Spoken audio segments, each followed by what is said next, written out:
To Nuweiba, the purpose was to verify, to document, and to establish hypotheses that this could be a link in the Exodus pathway.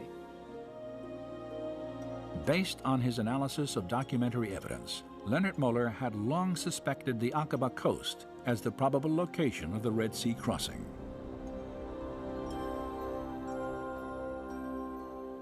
In 1997, he heard reports from other divers who claimed to have found unusual coral structures, some resembling the shapes of chariot wheels. Moeller decided to investigate these claims for himself. The first time I was diving there, of course, we were then looking for possible artifacts. And I had seen on some pictures what we could look for. I was skeptical and excited, because if this is the place for the crossing, then of course that's a big thing. So I was excited about that. But I was also skeptical because 3,500 years, that's a long time. But if Nuweiba is the crossing site, then of course you would expect to find remains of the Egyptian army. Like others who had explored Nuweiba before him, Moeller immediately recognized the difficulty of this search. If we assume that a number of artifacts were spread out on the seabed, sooner or later corals would start to grow on them. And of course, if you have a number of layers of coral growing on something, it's very hard to distinguish the structure that was there from the very beginning. Though the coral complicates any search here, it may have been instrumental in preserving the shapes of ancient artifacts. For coral is a living organism that will not begin to grow on a foundation of sand or silt. Instead, it must first attach itself to a solid object, where it will sometimes conform to the shape of its host. So for instance, if it would grow on a wooden artifact, the wood would normally disappear in the seawaters after a time. But if you have corals growing on the wooden artifact, the coral could have the shape of the wooden artifact. And then the corals would consume the wooden material over periods of time, but still keep the shape of the wooden artifacts. During the course of his explorations, Moeller observed that the pattern of coral growth at Nuweiba differed from other parts of the Gulf.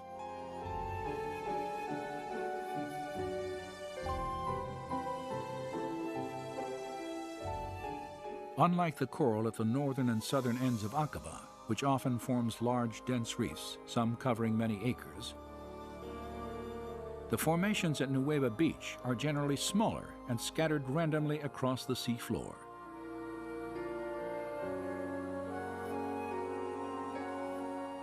Divers familiar with the area have compared the distribution of coral here to a junkyard and the aftermath of a disaster. This description is fitting, and among the strange formations in these waters, many display features indicative of human engineering.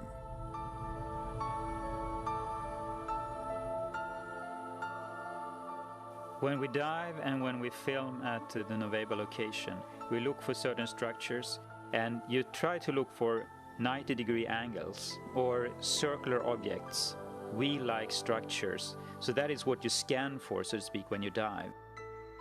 There are situations where you see something that looks like an axle, a hub, something that looks like a wheel, and you say to yourself, this is not a coral reef, this is a coral growth on an artifact.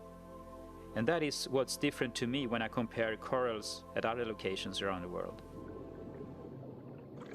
Since the earliest explorations at Nuweiba, one distinctive type of formation has often been identified on the sea floor. A slender, table-like structure, sometimes standing on end, with a coral-encrusted base, a straight shaft, and a circular top. It's a 90-degree angle, a right angle, between something that looks like an axle and the wheel. And you can see this in different varieties, and it looks very different from normal coral growth. And it is like a man-made structure with a coral growth on it.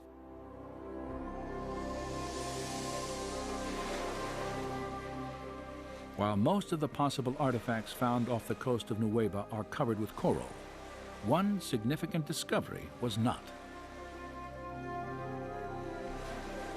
There is one find at the Nueva location that is of great interest, and that is the gilded wheel.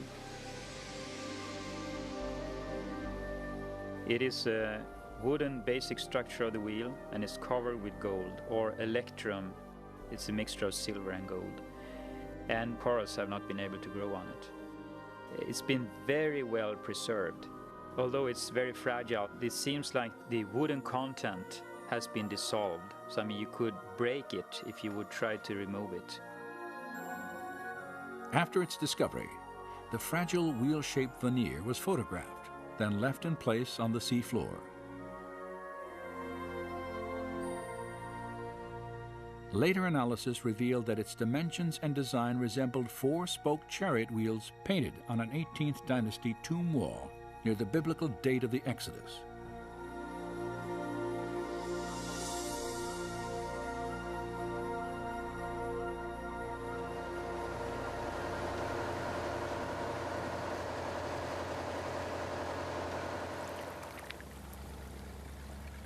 After reviewing photographic evidence and making several dives of his own, Moeller concluded that a more systematic investigation of the Nueva seafloor was warranted. He realized that the limited diving time afforded by scuba equipment would never allow an extensive search of the area. A higher level of technology was necessary, and in the spring of 2000, the Discovery Media team lowered a robotic camera into these waters for the first time.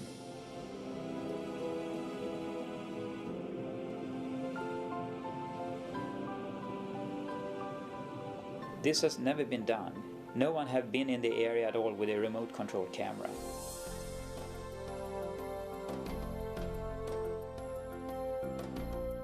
Controlled from the ship, the camera was maneuvered across the seafloor, transmitting video images for study and evaluation. We have been down to some 80-90 meters, so we can go deeper down that we can't do with ordinary diving, and we can be down as long as we like. As in his previous searches at Nueva, Moeller scrutinized the coral for specific shapes. We can see that because it's a 90-degree angle. You see the seabed here, there are some structures that are just a little bit above the surface of the seabed. They have a cross-like appearance, it's 90-degree angles, and there's a hole in the middle. So the hub would be here? Possibly a hub there, yeah. And the wheel would be a circle around. This would be the rim of the wheel here? Yeah. Okay. So this could be a spoke here, possibly? Yeah, possibly a spoke? Yeah. What would the diameter of that rim be? That's a good question, but we would expect it to be about 1 meter, about 3 feet wide. Okay. In diameter.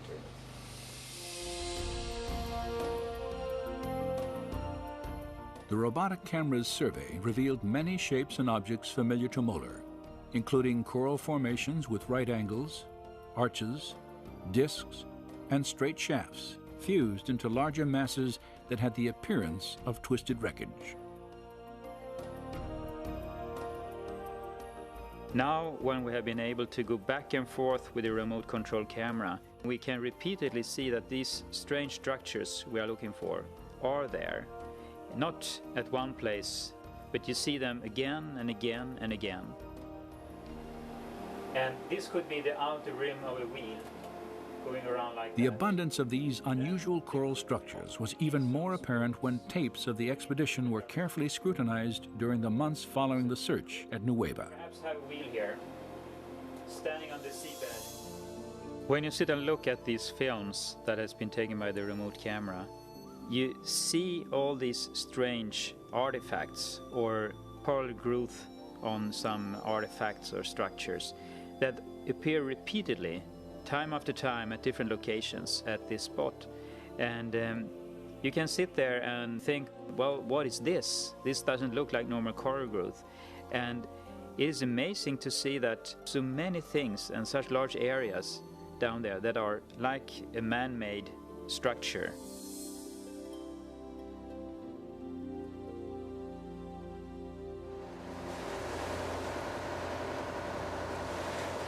While the robotic camera logged hours of video documentation, Viveka Pontien and other divers on a second research vessel used metal detectors to evaluate specific structures on the sea floor.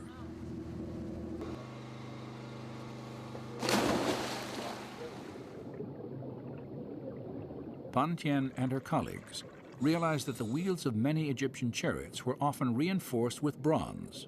They hoped to find evidence of the metal encrusted in coral.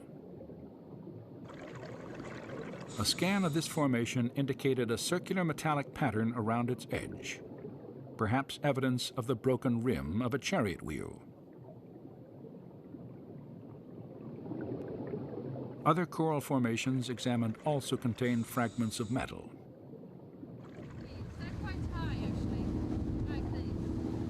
Viveka Pontien's interest in this research was heightened by a discovery she had made 3 years earlier, 8 miles due east of the Nueva Peninsula.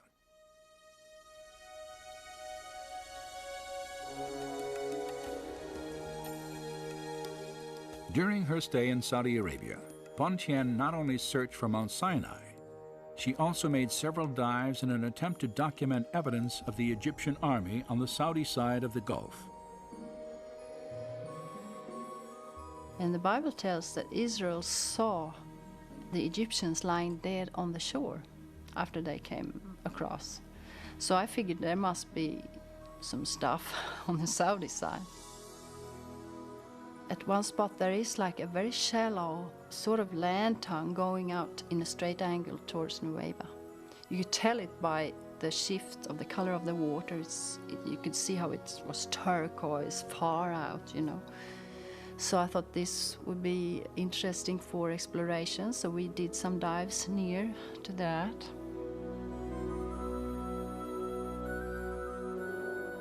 The scattered, irregular coral formations on the Saudi side of Aqaba resemble those previously found off the Nueva Peninsula.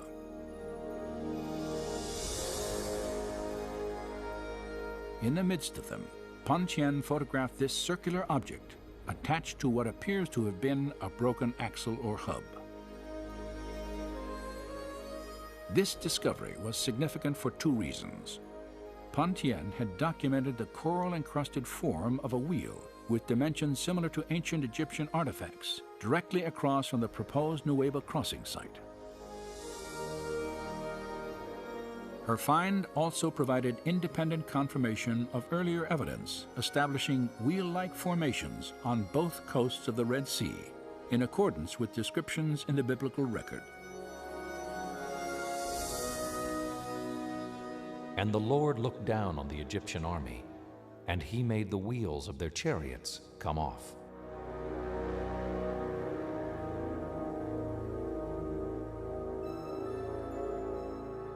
A common question is, why didn't you bring up artifacts? And there are several answers to that. The best thing to do when you find something is just to keep it in position. Document it, but keep it in position. It's very easy to destroy anything. And the other thing, it's illegal to remove artifacts, but also you're not allowed to bring up any corals from the Red Sea. While Egyptian environmental laws prohibit removal of any coral for scientific dating and analysis, photographic evidence may provide a link to the time of the Exodus.